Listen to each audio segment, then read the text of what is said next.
don't want to be strong like men who look pretty. I want to be strong like bitch that fight bears in the forest. Perfect. You did great. Welcome to another episode of Bitch vs. Bear with your hostess and the mostess, me, Sydney. And me, Amber. My bestie. Look, you got it in there. I did. We are co-owners of Shield Maiden Trading Co. And this is a show where we bitch, laugh, and chat about all things fitness related to women and the LGBTQIA community. True story. True story. So this week, we are continuing to talk about body positivity. Specifically looking at the intersection of body positivity and athleticism. Something that maybe Amber doesn't have a lot of. And I only say that because she rolled an ankle walking the dog and now she has to have her leg propped up. Athleticism isn't the thing that you would be known for. But but after our conversation with Lauren, I think you are an athlete. The fact that you have little athleticism when it comes to walking, which seems to be your biggest struggle. You can climb a wall, you can do yoga, but it's the walking that you have the issue with. It does seem to be that way, yes. All right. So we're going to take a look at the myth of the ideal athletic body. Yes. Yeah. Big myth around that. Yeah. So there's this idea that hard training creates a certain type of best body. If you're not watching the video, I'm using air quotes. Best body. Which perpetuates the idea that if you don't look good, then you likely don't work hard. Yes. And that's such bullshit. Yes. What is this note about? The note is about moving forward. When we use the term athlete, we're not necessarily referring to pro athletes. Right. We will yes. try and make an indication of when we are referring to professional athletes, because I do think that there is a difference between that, and we take a lot of body image things from people who are paid to perform at a very elite level. Yeah. Which is silliness. Right. For those of us who have to just carry our groceries up the stairs. Yeah. You can't be comparing yourself to a professional athlete because that's silly. Yes. But I do think that those of us who exercise, train, play sports recreationally or as a hobby can still be referred to as athletes. Like Agreed. That's totally fair. Yes. Yep. Cool. I agree. So there's definitely that pressure to conform to, air quotes, a traditional athletic body type. So what is an athletic body type? I think it's important for us to define what most of us think of as an athletic body type. Right. When you kind of conjure that in your mind. So it's somebody who's not curvy. Mm-hmm. Their shoulders and their hips are nearly the same width. Their waist is small and well-defined.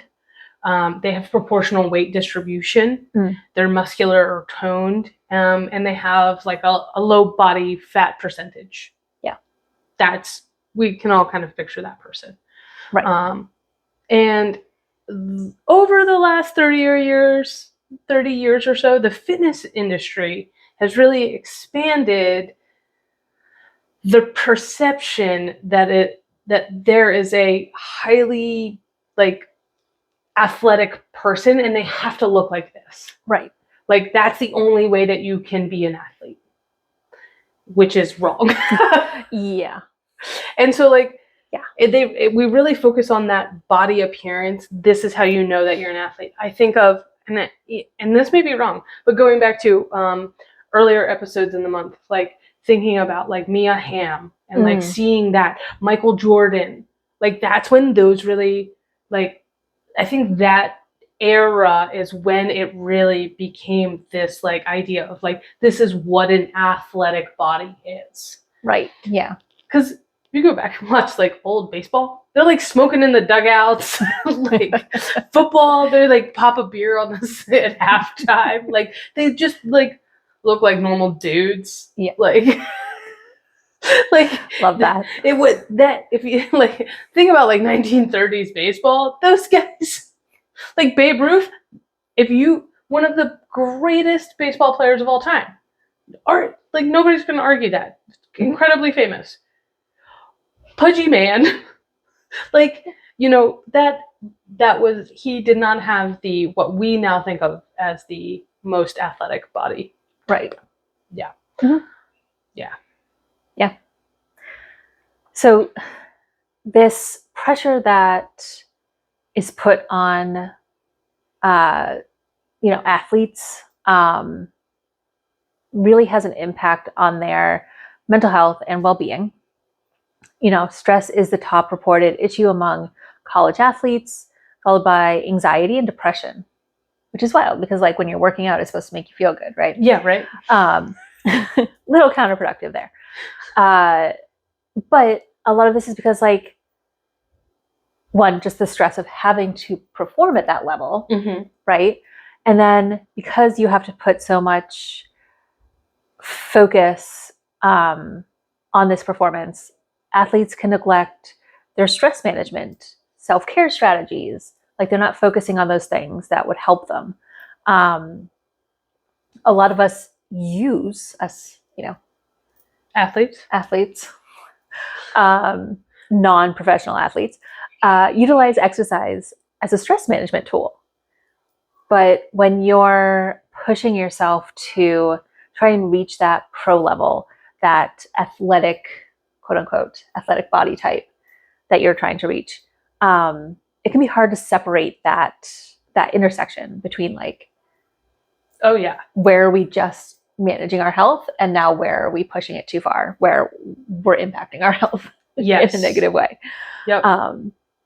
And so stress can increase the risk of injury, and injury can impact mental health and increase depression. You're now keeping yourself from being able to work out. You're adding stress because you can't do your normal routine.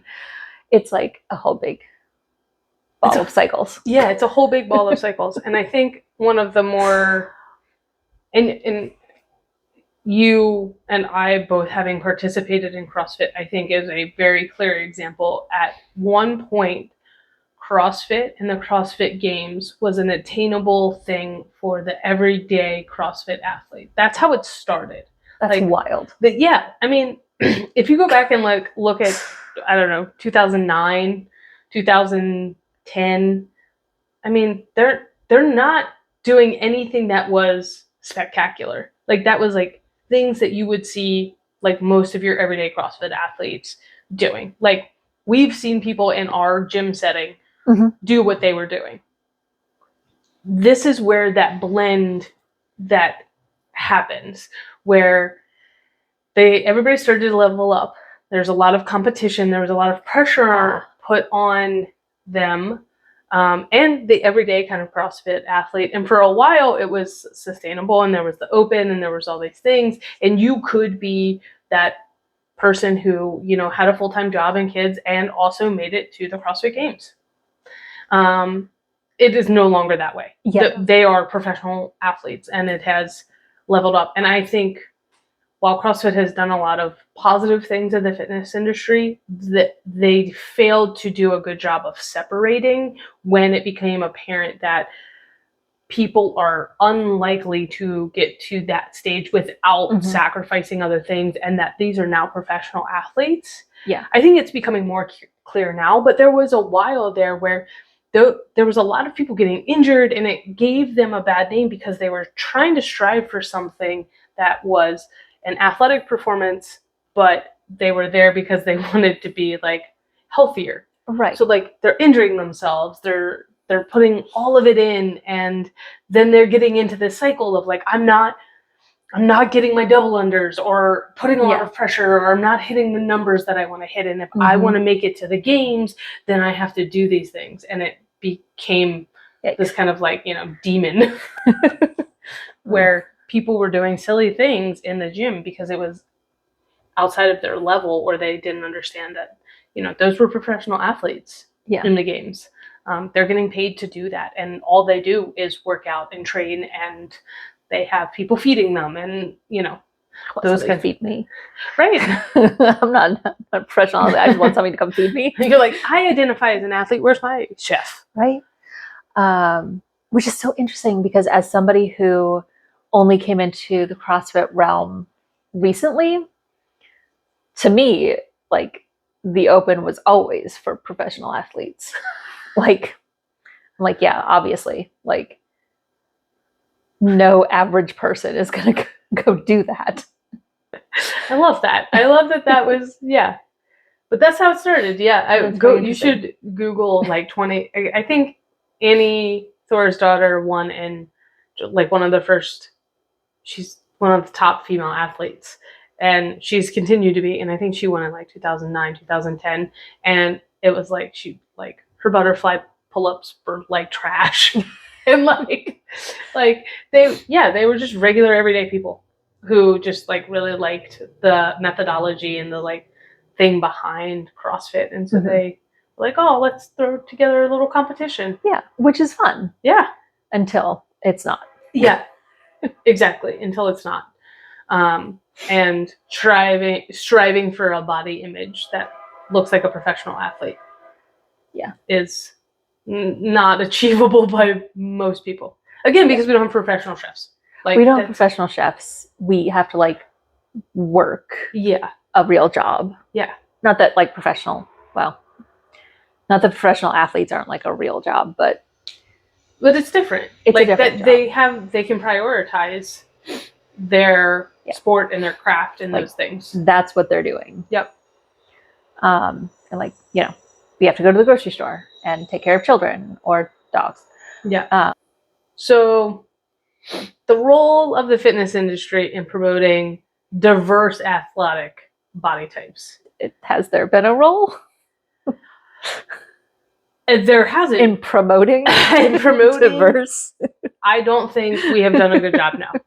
And I think that's what this month is about, is like, there is this shift, there is this movement, and we need to be on the forefront of it. We need to be the ones saying, like, you don't have to look a certain way to be considered an athlete. And you should feel good about identifying as an athlete, even if you don't have those six-pack abs, or you don't have, the rippling muscles of Michael Jordan in his prime. Sorry, I used the word rippling, and it was very weird. It was very weird. It's a weird visual. Yeah. So I think you can agree with this too, that we think it's a critical element to ensure the longevity and the success of the fitness industry is to promote positive body images, help define new language, and move away from thinking that those professional athletes are the only type of body that is athletic. Yes, I agree with that. Good. Yeah. How did they do that? How do we do that as a fitness industry? How do we do that? I don't know. Well, we need to be creating space that is accessible to everyone. Yeah. I think last episode, it's all running together now. That we were talking about, coaches, gym owners, folks who are instructing other human beings in fitness need to be ready to accommodate, to recommend modifications to movements for different bodies. Breaking down those barriers of, well, I'm too fat to go to the gym. I'm too fat to do yoga. Like, that's wrong. Yeah. Everybody can do yoga. Everybody can go to the gym. Yeah. You just need to find the right space that makes that accessible for you. And, creating space where people of all ages, races, genders, body types, abilities feel comfortable and supported. Yeah. And a lot of that is finding a space where the coaches are knowledgeable about all body types, and how to modify. And it can mean providing a space where people feel confident in their abilities and a place where they feel like they belong. Yes. And I think for me, what that means is like the confidence level of like, you know, CrossFit, and I'm using CrossFit as an example. There was, you know, the RX weight, the prescribed weight, where it felt really unattainable for a lot of people. Yeah. And like CrossFit is infinitely scalable, but creating, and we keep using that word creating, it's on the gym owners, it's on the coaches, it's on the trainers to say and to make it feel okay that you don't have to hit that number. Yeah. Like that you should feel confident to pick up any barbell, any dumbbell, and utilize that to achieve what you're looking for. Yes. And I think we in the fitness industry have not done a great job of that. I think there are certain brands that are working at doing that. I can think of like Metabolic, who creates lanes where they set out weights and they look at their roster ahead of time who signed up for that class, and they help pick and create a space where it's like, you know what, today I'm not feeling the, you know, blue lane. I'm going to go into the white lane. It's a little lighter, but I'm still going to get the same stimulus. Yeah. Like it should be a range of like, or like a, this is going to sound very crunchy gorilla, but like a feeling like I'm not feeling great. So I'm going to work with a lighter weight. I'm feeling good today. I'm going to work with a moderate weight. Or like, hey, you should be striving like within this cycle that we're working through in our class. We should be working at a high weight today. Yes. Yep. You know, build up, like go up from what you did last week, go down from what you did last week. Like that should be the kind of language, not this is the prescribed workout that is unattainable for most of the people in the gym. Yes. And I also think it even could be as simple as like how you lay things out. Yeah. Like, yeah, you probably have an entire like set of dumbbells and they go up to X weight, 85 or something. Who there's few and far between who are using those higher weights, right?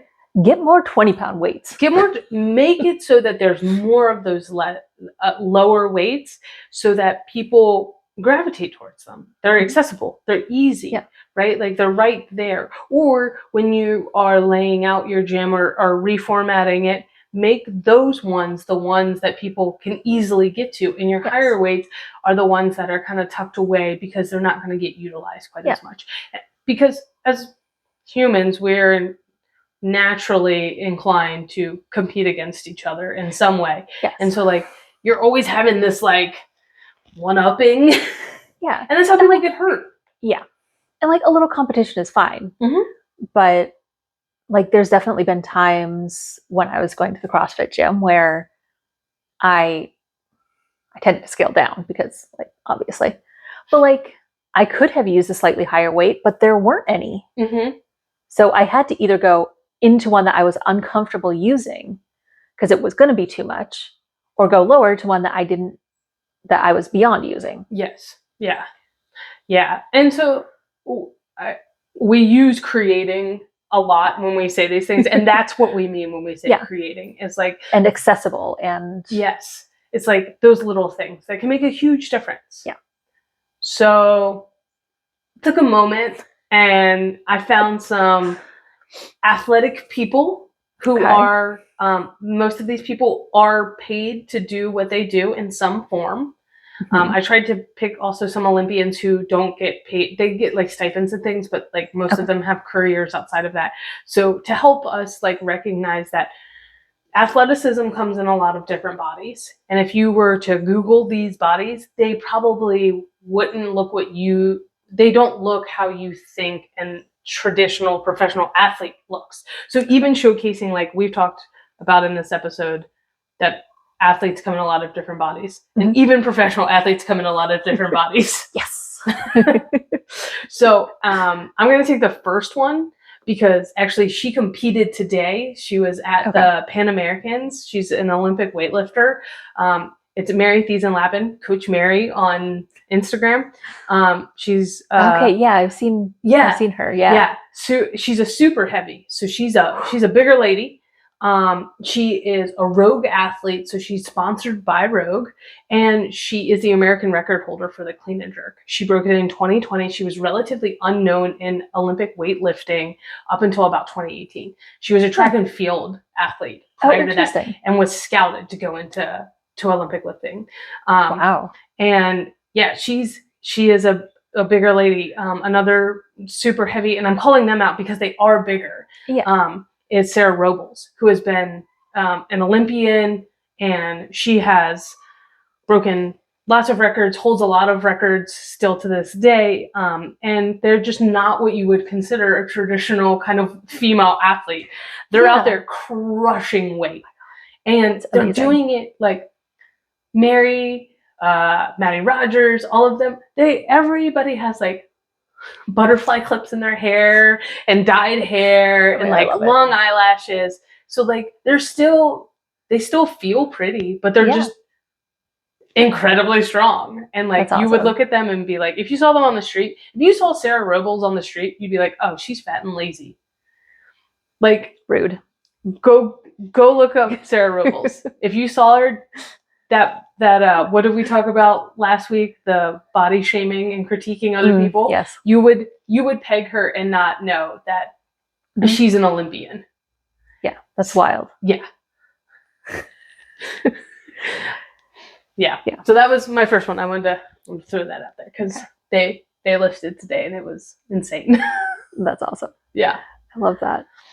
Let's see. The next person you have on this list is also an Olympian in rugby. Mm-hmm. I don't know how to say their first name. Alana Marr. Lauren mentioned her on the podcast. This is the rugby player she's a female rugby player, there's a stigma that goes around playing rugby as a female. What's the stigma, Sid? That their members, everyone on the team is a lesbian. Alphabet Mafia, and that they're very butch and like that kind of thing. She wears lipstick, like playing games, like she talks a lot about body positivity on her page. One of the best reels I saw her do recently, I feel bad. She just broke her ankle, so she's not playing right now. She just had to have surgery. That sucks. But she did this reel where it's like her rig is outside and she's got the bench press bar set up and she's like sitting there looking at the camera, and then she like stands up and does like the Captain Morgan. And then she's like, okay, did you get that? And then, oh, you did? Okay, great. I'm going to take this weight off the bar. I would never lift this. Like, I love that. Yeah. That's amazing. Okay, I'm going to have to go look her up.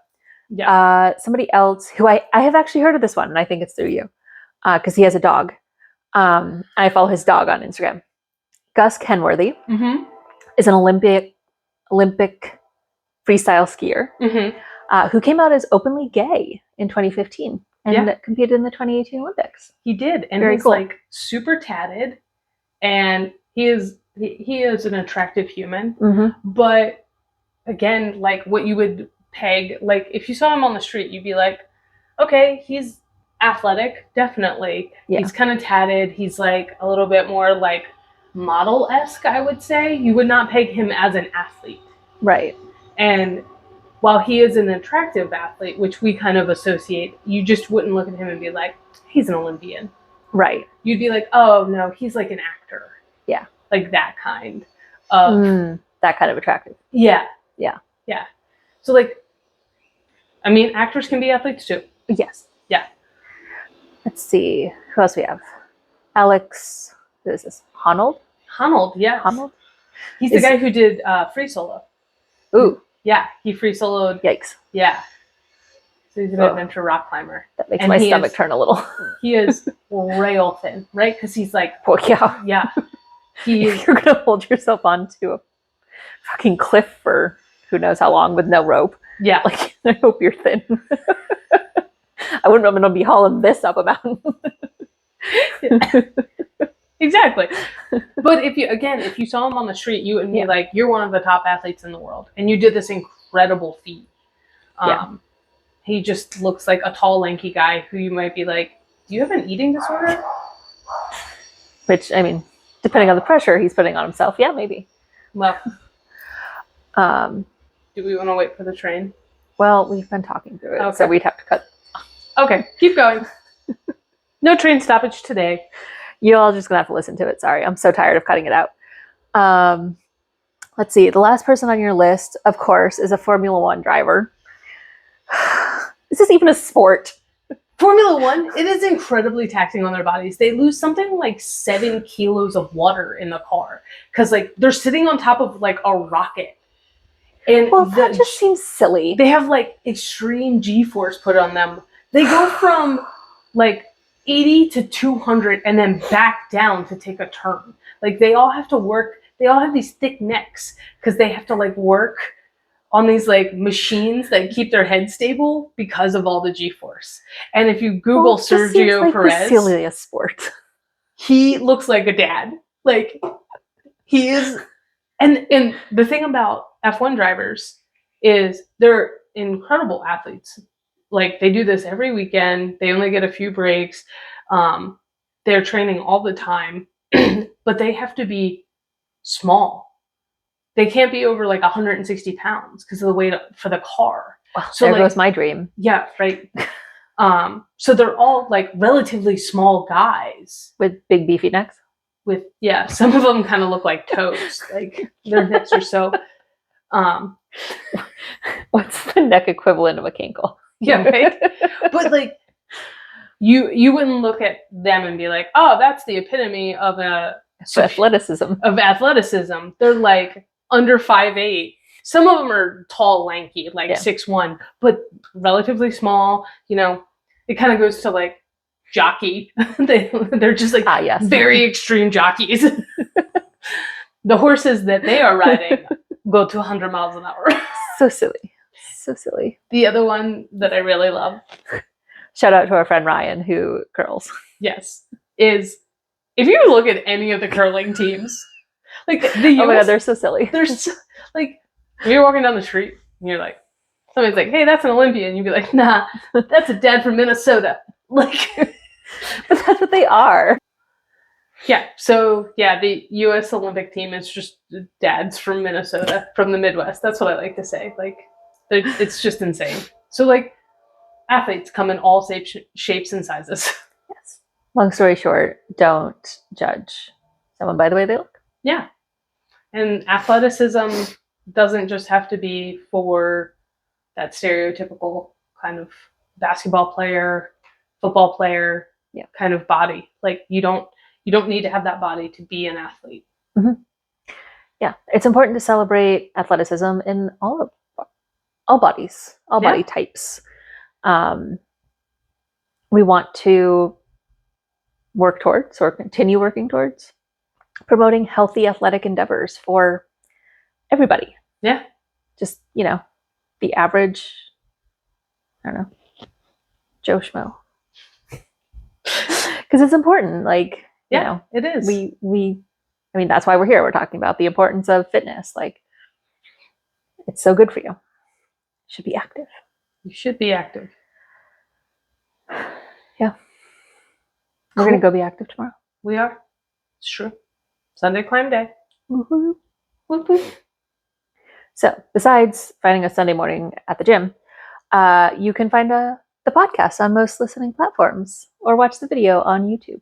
Mm-hmm. Make sure to follow, like, rate, share with everybody you know and the random people you meet. We want more people to like us and listen to us because we need that external validation. Sometimes, especially for this. Yeah. Yep. We want people to know that people are enjoying what we do. So let us know that. Yeah, please do. And let us know what you think. Leave us a comment. If you have a fun story about your athleticism, let us know. If you have also rolled an ankle and skinned a knee while walking down the sidewalk, let us know. I don't like feeling alone in that.